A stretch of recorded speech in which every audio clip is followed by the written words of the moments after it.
Seattle, Lake Washington, and this kind of new, in fact it is new to Seafair this year, the wakeboarding demonstrations that are going on just south of us here in the pits, so a little bit closer to Renton than we are here, and right in front of the grandstands. You don't get much closer to the fans here at Seafair, and this guy's going to go up a ramp, right?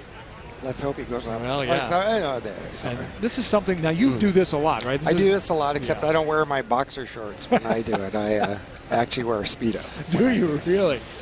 So this is the wakeboarding demonstration here, the demonstration, the Hyperlite Wakeboarding demonstration.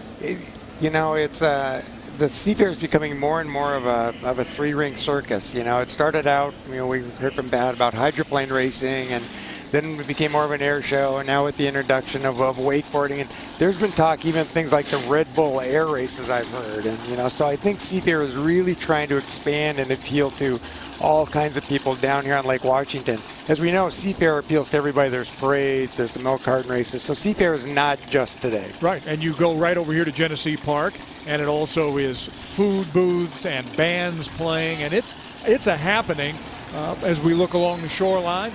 Lots of people came out to see the Blues, and they've stayed out here now to watch the wakeboarding and the boat racing that's still to come. In fact, in the background you can hear those are the Unlimited lights that are checking their engines out and testing some of the work that they've done in getting those boats ready. And they'll be coming up here in just a couple minutes. Let's talk a little bit more about boats, Chip, and let's talk about boats in the big picture. This season, the Unlimiteds. 4 races, and then the race in Doha, in Qatar. Yeah, racing has changed since I was around. And right now, these boats make about $15,000 at every stop along the U.S. race.